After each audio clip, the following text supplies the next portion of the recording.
Oh, hi guys. How exciting is this? I've never live streamed before, so I actually have no idea if this is even working. But I thought it might be worth doing something because, of course, it looks like Yahoo has suffered a breach. Well, of course, they've suffered breaches before, but this time it's different because this time Yahoo has suffered a breach which is actually of a scale we've never seen before. It's the biggest breach in history. 1 billion users, it's thought, have been affected. And you can see the breaking news. This is live on the BBC website right now. 1 billion affected by Yahoo hack. Let's see what they're saying. Yahoo has said more than 1 billion user accounts may have been affected in a hacking attack which dates back to 2013. Now, this is different from the hack which they talked about earlier this year in around about September, when I think it was, 500 million accounts, they said then, were affected. Well, this ain't that one. This is an additional billion, although I'm sure there was some overlap as well amongst those accounts. But this appears to be a different incident. Bad news for Yahoo users, and of course, bad news for Yahoo, which is trying to sell itself to Verizon. And I keep on thinking, this is a bit weird that Yahoo keeps on being affected in this way. I mean, what on earth is going on? So what I'm going to do is I'm going to spend a few minutes find out how the world is responding to this news, and maybe you've got some questions as well. So if I've set up YouTube right, and I'm not completely convinced I have, but if I've set it up right, you can ask me a question and I'll do my best to answer it. You can also tweet me on Twitter. You should be able to see in the side of my screen here. You've got I'll see my @replies. No doubt there'll be some offensive remarks. Hey, I'm used to that on Twitter anyway. But ask me a question and I'll see if we can get to the bottom of it. And maybe you've got some points of view as well which you can share with us. So I'll go and set up my Yahoo YouTube Live theme right now. And let's get chatting and see what's going on. All right. Well, the first thing I need to do, I suppose, is I need to tell the world that I am actually... Oh, you know what I need? I need some earphones, don't I? I need some headphones or something. Isn't that what these professional YouTubers do in these sort of situations? That'd be a good thing to have organised, Graham. Oh, God knows. All right. Instead of that then, let me go to my browser. That one there, down here. La la la. Da da da. And if I've done this right, I can do that. Oh, it looks like some people are already leaving chat messages. Oh, my BBC page needs updating, does it? Okay. Oh, look, you're absolutely right. Isn't this fantastic? I'm getting live feedback here from people on YouTube telling me that the BBC have updated their story. So there I've updated it on my live stream as well. Isn't that fantastic? Look, you don't even need to refresh web pages now. Just come to my YouTube channel and I will refresh the web pages for you, albeit only when someone tells me to do it. So what is Yahoo saying here and what the Beeb's saying about it as well? So the information which has been taken, names, phone numbers, passwords, email addresses, but no bank and payment data. After all, why would you give Yahoo your payment data? Well, you might do if you were doing shopping on Yahoo or you were buying any services from them. But of course you can't get away, if you have a Yahoo account, from giving them your name, your password, your email address, ways for them to contact you. And those are things which hackers can exploit. If they've grabbed your password, there's every chance in the world that you might be one of those people who reuses passwords in multiple places. And as a consequence, the hackers could then try and break into your other accounts as well. And what if they've got your phone number? Well, as we've seen time and time again when ISPs like TalkTalk have been hacked and other phone providers, if a hacker or a scammer manages to get hold of your phone call, they can ring you up and trick you into believing that they are an organisation who you already have a relationship with, which means that you might be tempted to hand over more personal information. They could call you up saying, oh, you remember that breach we had in 2014? We've decided we're going to repay everybody £150 as part of the settlement. All we need to do is get some of your bank information so that we can put the money into your account. And a lot of people might be suspicious of a message like that in email, but they may well be less suspicious if it's actually on the end of a phone call coming to them, because these people can be social engineering, absolute masterminds in the way that these things are doing. So let's see what else is going on. Doesn't look like very much information. I wonder what Yahoo itself is saying about this. Let's try and find their actual statement about the hack. And oh, you know what? I need to tweet. I need to tweet that I'm doing this, don't I? Let's do that. Let's just see. La la la. Here we go. Here is my Twitter client, and I just say this. I'm live streaming on YouTube about the Yahoo, what should we call it? Billion account hack. Yes, I'm that cool. I have a YouTube channel. No, let's not say that. That's just stupid. All right. Come and ask a question. Dink, dink, dink. Or reply at me here. Cheers. Lovely. Bye-bye. Oh, too many characters. Zoo. Zonk. There we go. Let's try it. Marvellous. So Lewis Morgan has asked a question. How much do you think Verizon will knock off the purchase price? I think, which is often dangerous. Is he saying that his thinking is dangerous? The price was changed recently during the 2014 breach. Well, you've got to say, if you were Verizon, you may well be wondering what other skeletons are there in the cupboard. We've only just seen in the last week or so Yahoo fixing a bug which hackers could have exploited to access anybody's email account. This is a vulnerability which a security researcher found. I think they gave him something like $10,000 for informing them responsibly of the vulnerability. Imagine how much money a vulnerability like that would have been worth on the open market, or rather on the black market, or sold to an intelligence agency, or some government which likes to be overly aggressive in surveillance of its citizens. You can well imagine that that would be quite a valuable thing to have. So that's only just been uncovered. We've also seen, of course, the previous hacks against Yahoo. We've seen the instance where vulnerabilities have been found, cross-site scripting flaws, all kinds of manner of information. Yahoo, frankly, has not been having a good time. And one of the big revelations not very long ago was that it appears Yahoo had a kind of back door in place for law enforcement, and they agreed to scan everybody's incoming messages to see if they contained certain signatures which would be of interest to intelligence agencies. And once again, the users were up in arms, saying, how can you do this to our privacy and so forth? And it's like, well, guys, you know, fool me once, shame on you. Fool me twice, shame on me. After a certain while, if you keep on being hit on the nose or punched on the nose, you've got to respond in some way. And I don't know if people are leaving Yahoo and getting accounts on other sites. I suspect, because Yahoo's been around for so long, that if you're still with Yahoo, it may be a legacy thing. It may be that you set up your Yahoo account a long time ago. My feeling is, and I'd be interested in seeing what you think as well, is that in a lot of cases, the people who might be using Yahoo may be more elderly people, maybe less security savvy people. You know, all the hipsters maybe are on Outlook.com, although that's actually rebranded Hotmail, or maybe on Gmail or Fastmail.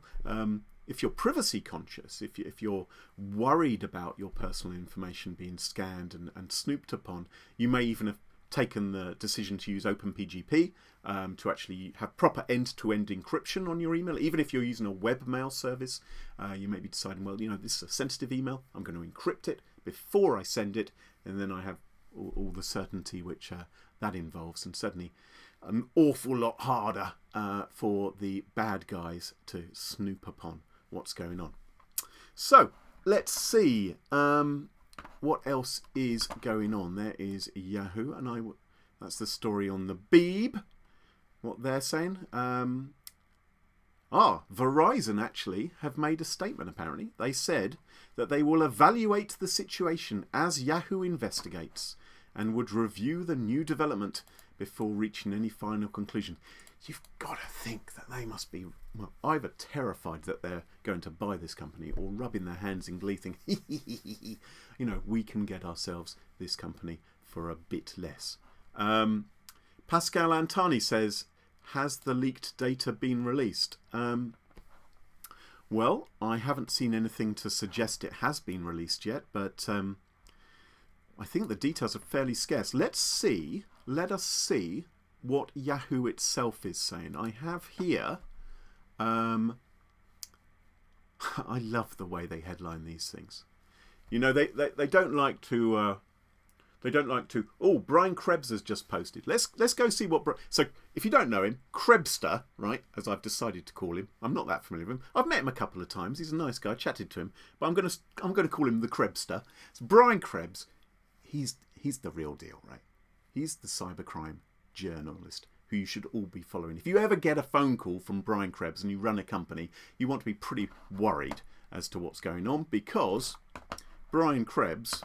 will know about your data breach before you do. So I am going to see what Krebs is saying. He's just posted about this. Maybe he's just restating the facts as we've seen, but let us take a look, because if the data has been leaked, he is the sort of person who would know about it. Okay, let's see. Here we go. Nice advert for your book, Brian. There you go. Look, plugging your book on my YouTube feed.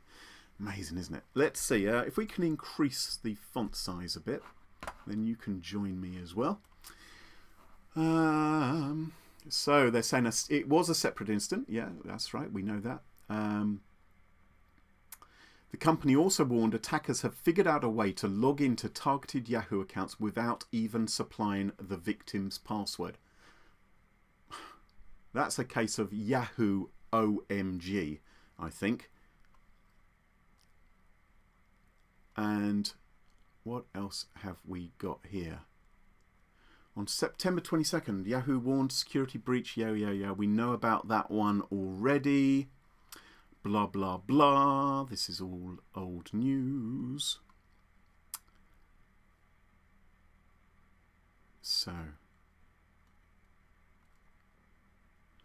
So Bob Lord has apparently... So Bob Lord is the CISO at Yahoo. And he is saying that attackers worked out a way to forge cookies that Yahoo puts on your computer when you log in, and those are the authentication text files that are used as you log into the site. And the hackers were forging the cookies. They were granted access to the targeted accounts. Oh boy, oh boy. And meant they could stay logged in practically indefinitely.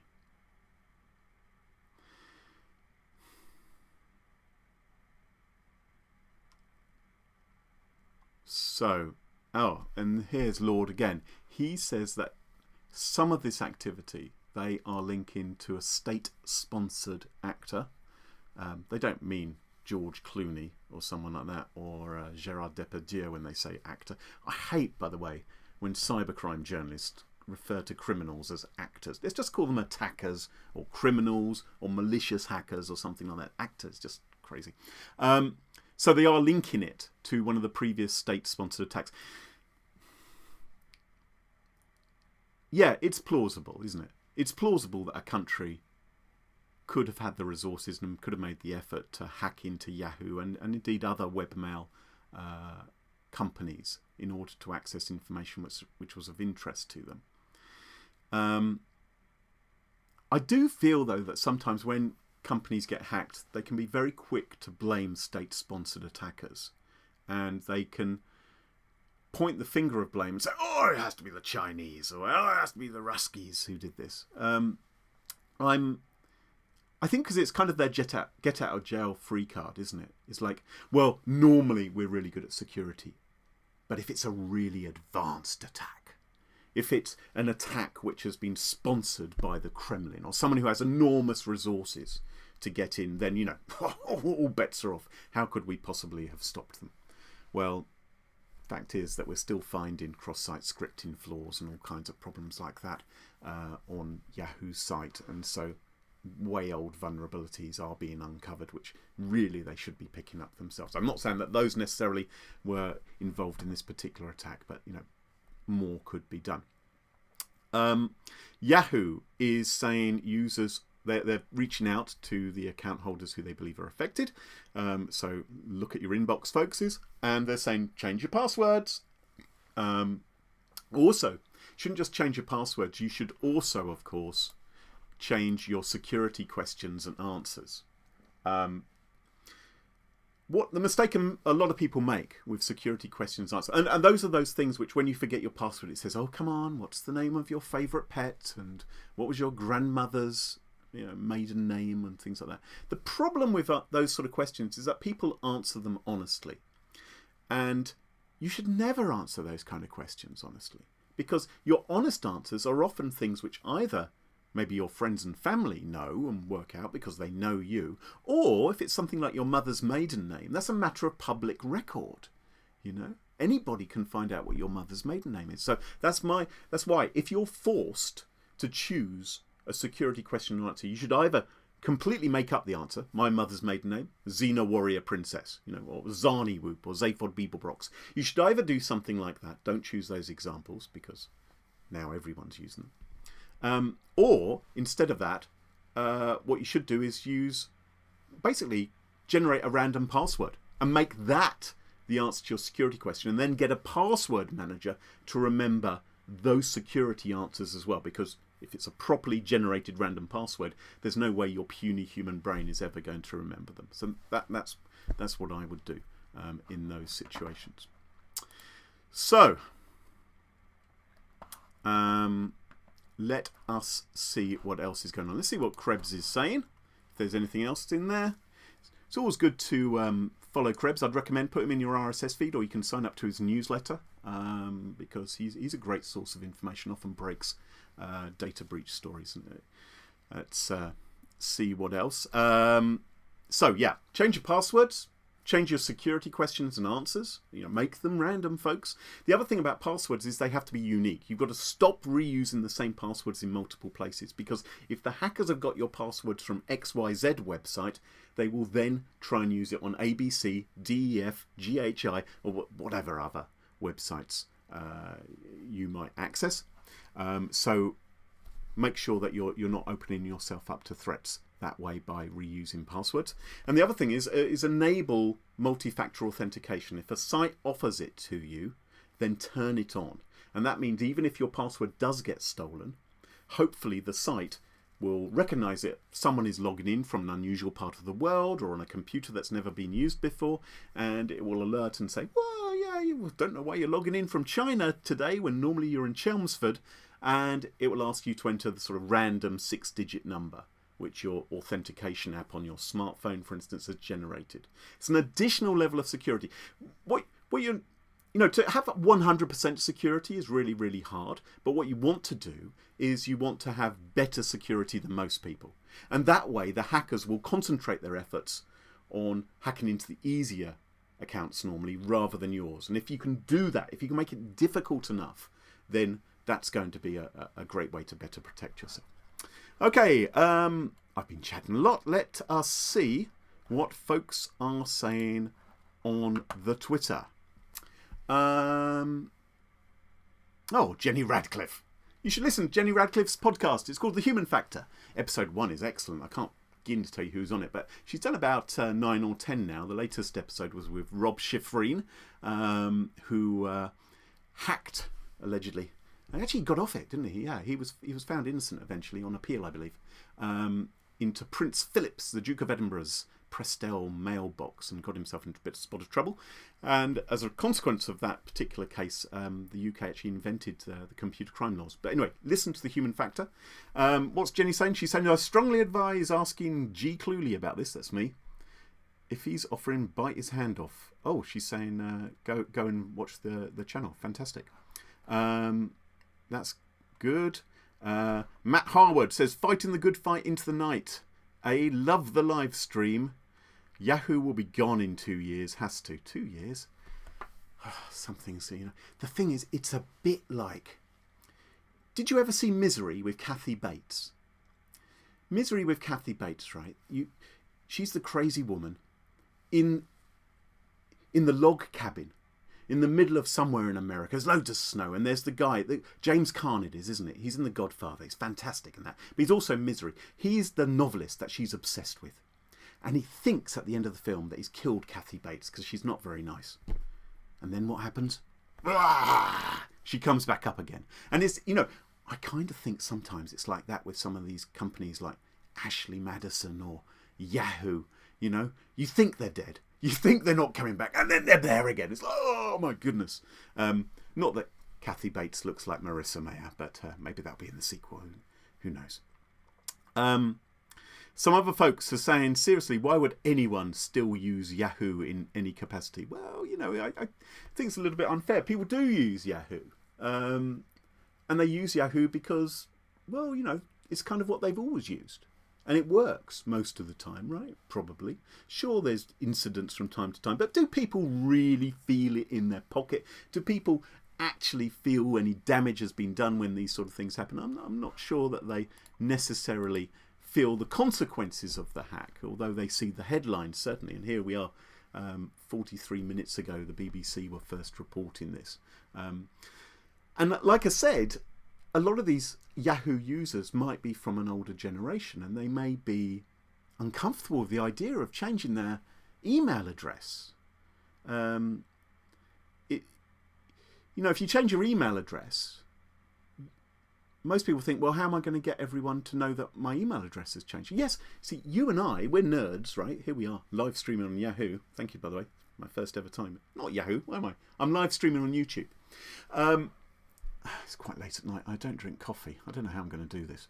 But you and I know that we can just forward emails automatically, right, to our new address. And we can, so when people email us at our Yahoo address, we can respond from our, I don't know, Gmail address or whatever it is that we're using. And eventually people will learn. It doesn't matter to us. But for the typical user, the idea of automatically forwarding emails is kind of complicated. And things get even more complicated when you remember that Yahoo had that crazy scheme a while ago whereby they were going to sell on old email addresses. So email addresses which had expired, people who deleted their email account. The actual email account would be able to be inherited by somebody else, which I thought was a bloody awful idea, to be honest. Because when inevitably you do get that message from that company you were dealing with in 1995 at your Yahoo account, but now someone else owns your Yahoo account, that's not going to be good at all. So let's see what else is going on. Ba-ba-boosh. Let's go on the Twitters, shall we? And we'll see what other things are. I'll have a little peek here. See if we've got any other clues. Where's that?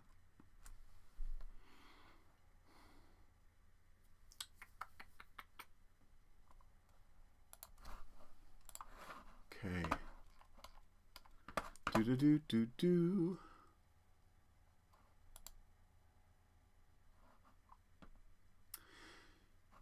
So here's a question. SB Coulson, I know him, a fellow InfoSec tweeter, and he says to me, why would a state sponsor an attack against a free email service? No sensitive information in those email accounts, he says. I have to think that, oh, did I do something? Did I just lose my my Twitter? What's it there? Did I lose that? I did. Hang on a moment. Just 1 second. Hang on. I'll be right back. Please stand by. Do.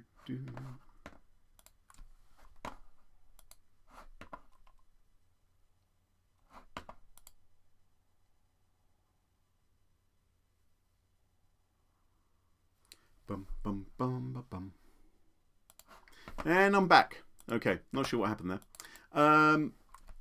So, the question is, why would a state-sponsored hacker attack a service like Yahoo? Because surely there'd be no sensitive information there. I can only imagine, SP Coulson, that you are being a little bit cheeky with that question, because as we all know, people do use free webmail accounts for sensitive information all the time. You only have to look at the recent hack, of course, of Hillary Clinton's campaign to be president. Sorry to mention the US presidential campaign again. I know it's all a bit depressing. But in that particular case, John Podesta, who was chairman of her campaign, he had his webmail account hacked.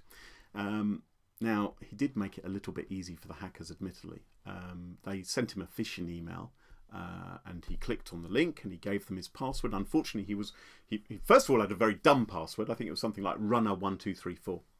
But also, he was reusing that password in different places, so he was using it on iCloud as well. But of course, there was this wealth of communications which he had been having, thinking that they were in confidence, but in fact, they were being grabbed by hackers who were then sharing them with WikiLeaks, who were only too keen to publish them. And now, anybody, any Tom, Dick or Harry can go on WikiLeaks and scan through all of those messages. So people do use free webmail accounts all the time for sensitive information. And of course, there may be communications which you have which you don't want going on your company network. You may not want them to be happening via your company email system. You may be nervous about that happening because your company may be filtering and scanning your email, and maybe you're more worried about what your company is saying, or whether law enforcement could be leaning on your company, or indeed have hacked your company to spy on you that way. So there's potential for these things to happen. I think it's quite understandable that some people could be having those kind of conversations happening via free webmail and not via maybe other accounts. So let us see. Let me just diddly-diddly-dee. Let's make that big. I don't know what happened to my Twitter feed. I was following comments on Twitter, but something's gone all skew with. I'll see what I can do. Close this. Open that baby there. Good. And cool. So, I guess the question is, what should you do if you're a Yahoo account owner right now? Well, it sounds like the information's already been taken, okay? So, if you've been using the same password, the password you were using on Yahoo maybe a couple of years ago, maybe the same password you've been using in the last couple of years, if you're using that anywhere else on the web, you need to change all those passwords, okay? You need to log into those other accounts, change those passwords. Do not use the same password on those other accounts as well, because that's just disastrous. So my advice would be you need to get a good password manager. A password manager is the thing which remembers all of your passwords for you, and it'll store them in a safe way, encrypted, and all you have to do is remember your one master password, okay, which unlocks your password vault where you keep all of your passwords. It's like in a big bank. And then when you go to a website and you try and log in, your password manager will pop up and say, oh, hello, I know your Facebook password, or I know your Yahoo password, or your Twitter password, and it will offer to type it in for you, which means that you don't have to type in %3 semicolon bang lowercase p 349 / etc, etc. Because your password manager does all of that for you, which is fantastic. It also protects you a lot from some of the phishing attacks, because your password manager should only pop up when it's the real Yahoo, when it's the real Twitter, the real Facebook. And it can also generate the passwords randomly for you to make sure that they're not really dumb passwords, which of course is what most people use most of the time, in lieu of a decent, properly scrambled, long and complex, unique password. So password manager is a really good idea. And what people will often ask me is say, oh, okay, Graham, you told us to use password managers and all the rest of it. But what happens if my password manager gets hacked? Well, yeah, I mean, that's a bit of a fear, isn't it? And I think there's two main ways in which password managers work. There are some password managers which will actually store your passwords in the cloud / somebody else's computer. But, on the internet somewhere in a big blob of data. And clearly they are storing that, at least you would hope, in an encrypted fashion and strongly encrypted so that the bad guys can't access it. And ideally only you have the keys to that information. And people are always worried, what if there's a vulnerability? What if the password company gets hacked? Yada, yada, you. Could that be a problem? And I think it's great if you're asking questions like that, because it means you're thinking properly about security and how to better defend yourself against some of these threats. And yes, it's true to say, if there was a password management company which stored all of that information in the cloud, then they would potentially be a prime target, particularly for a state-sponsored attacker, someone with a lot of skill, someone who wants to go to a lot of effort in order to grab an awful lot of passwords. And so that is a risk. Choose your password management company carefully. Make sure they've done the right maths to properly encrypt and scramble your data so that you've got the right measures in place. The other thing you can do is that you can store your password management vault, again in an encrypted fashion, on your actual computer. And that means that a hacker would have to specifically infect your computer and compromise that in order to gain access to your encrypted passwords. So they may not, even once they've grabbed your encrypted passwords, ever be able to unscramble them. But they would have had to gone to the effort of specifically targeting you. And frankly, if the hackers already have broken into your computer and are capable of accessing your password vault even in an encrypted form, you've got all manner of problems already. They could install keyloggers on your computer which could grab everything which gets typed, for instance. They could take over your webcam. Yoo-hoo. They could view everything that's on your screen. They could steal all of your files. All manner of problems you would have at that point. What I can tell you is, as someone who's worked in computer security for 25 years, what I can tell you is that running a password manager, I think, is the right decision. On balance, I believe it's safer to run a password manager than to rely on my brain to choose passwords. I've got over 1,000 passwords online, okay? And I don't know my email password, and I don't know my Twitter password or my Facebook password or my Yahoo password. I don't know any of these because they're all gibberish. You could come up to me with a crowbar and I would not be able to tell you my Twitter password. It'd just be utterly impossible for me to tell you because I don't know it. In addition, I've got two-factor authentication turned on whenever possible, and multi-factor authentication, two-step verification, choose what you want to call it. I've got those kind of defences in place as well to make, again, my accounts harder to crack into.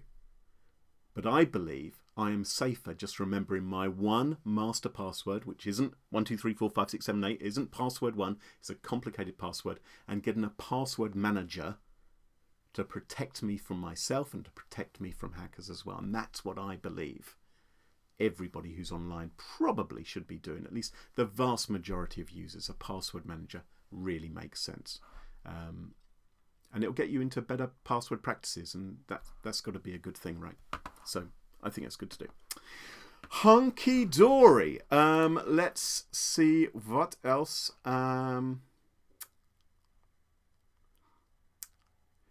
SP Coulson's been back. Maybe I was being a tad sarcastic. I thought you were, SP Coulson.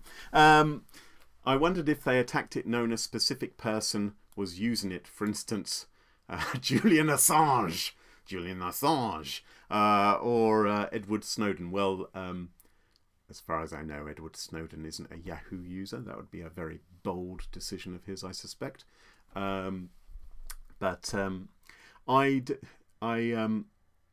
It may well be that. So let's play a game, right? Let's imagine that there is a country called China, right? I don't want to use real country names because it's too early to point fingers. But imagine there was a country called China or a country called Roscovia, something like that, and they had a bit of a problem with a group of people. So maybe the Chinese had a problem with the people of Thibaut, right? And so the Chinese decide that there are particular people who are causing a bit of a stink, maybe not entirely in agreement with the Chinese, And so they think, well, we want to hack into the Taibu's web. I'm finding it difficult, frankly, to get all these names right all the time. They want to hack into those people's communication, see what they're saying, and gain some advantage. So they might well say, look, guys, we know Yahoo's really popular with the people we're interested in. Could just investigate whether it's possible to hack into those accounts? And they may also have tried on other web email accounts. Who knows? They may also have tried on Outlook, or they may have tried on Gmail, or any of the others which are out there. And maybe those particular sites are more secure. Maybe they've gone through the proper processes. Maybe they've actually built a more secure system than Yahoo did. I mean, it's too early for us to know. Or maybe, warning, big speculation alert, maybe some of those services have been attacked and compromised as well. We simply don't know right now, right? We only find out when we find out. We just cross our fingers and hope that it's not the one that we use, which is going to be breached. So it could be that a state-sponsored attacker has specifically targeted those sort of places. It may just be a punt. It may just be an expedition in terms of finding out, well, what would we find if we found a way of breaking into anybody's Yahoo account? Woohoo! How useful would that be? And that wouldn't just be attractive to the people in Chinu. It may also be attractive to people in Ruscovia. Dare I say it, it may also be attractive to the people at the NSA in America, or GCHQ in Britain, or, we shouldn't just think it's people who are outside the West who are interested in hacking into accounts and stealing information. Sometimes it can be a surprise, but the Western companies are actually being hacked by sometimes even their own governments, or at least other Western governments, and state-sponsored attacks on that sort of point of view. So I've got a question here from Zacy5000. What password manager do you use? Well, there's some good ones out there. There's a whole bunch of them. So there's things like KeePass, which is open source. There's LastPass, who've been bought recently, and there's a bit of controversy. I think was it LogMeIn or something who bought them? I can't remember.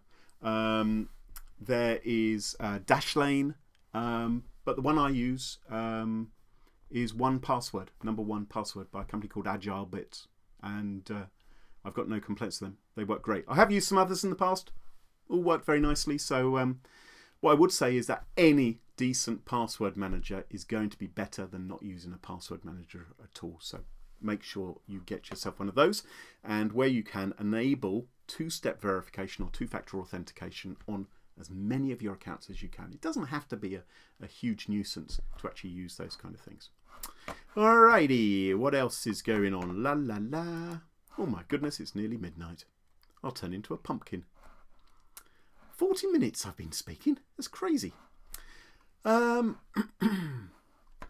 Let's see what else is going on. Was there anything else that we... Oh yeah, so here we are actually. So the stuff we were quoting from Brian Krebs, it looks like he just got this from the Yahoo release. I didn't have a chance to read it, but there's not much more additional information. Security update. Hey, let's go check it out. So Yahoo has created a page. Let's see. So I wonder how long they've known about this particular one. So there's a big orange alert at the top here. Let's increase the size of this. Oh, the CSS goes crazy. If you've been prompted to reset your password or received a security notice from Yahoo, you can learn more about it on our help page. And they've got all these FAQs here, so clearly they have been busy putting these together.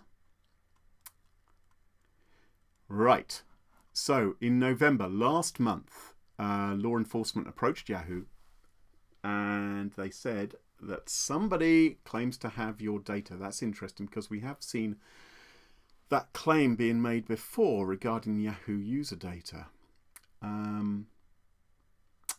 And they've had a look at the data, and they think it dates back to August 2013. But this is the interesting thing. They think this incident isn't connected with the previous one.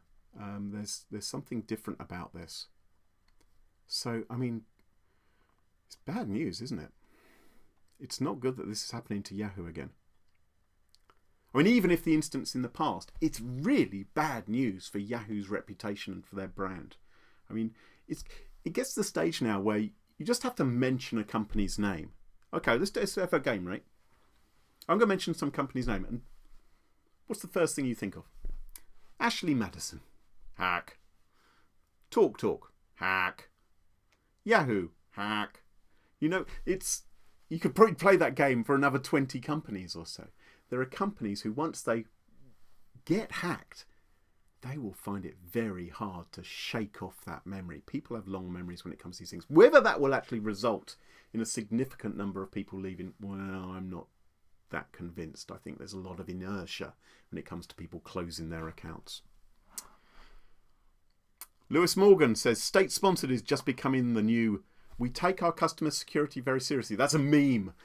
Whenever companies get breached, you should check out the press releases, because they will often say, we really take our customer security and privacy very, very seriously. And it's like, well, if you did, would this have happened in the first place? Was there more it could have been done? Let us see. Bum, bum, bum. So you should go to this page. I don't know if there's a short URL, but if you want to read more, it's the Yahoo Security Notice, where they are giving their FAQ. So certainly if you have been affected, go and check it out. And here is their advice. Hopefully it will be similar to what I've suggested. And they are saying here, change your password and security questions and answers for any other accounts on which you use the same information. Absolutely. So don't use the same passwords. Don't use the same security questions again. Keep an eye on your accounts for suspicious activity. Some of these web email accounts these days not only try and protect you, but you can actually find out where did you last log in from, what's been happening, you know, how many computers are logged in right now. And so you can take a look at those things and say, well, that's a bit weird. Obviously be suspicious of unsolicited communications. That's the danger, right? They've now got your phone number, your email address. They know you're a Yahoo user.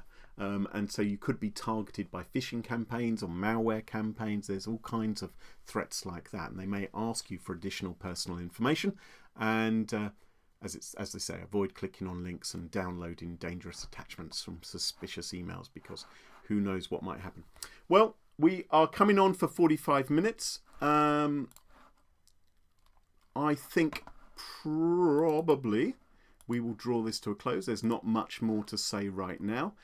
Maybe by tomorrow there'll be some more information. But I hope you found this interesting. I thought, you know, when I heard about the Yahoo, this latest announcement, round about, I suppose it was about 10:30 or 11 o'clock at night here in the UK.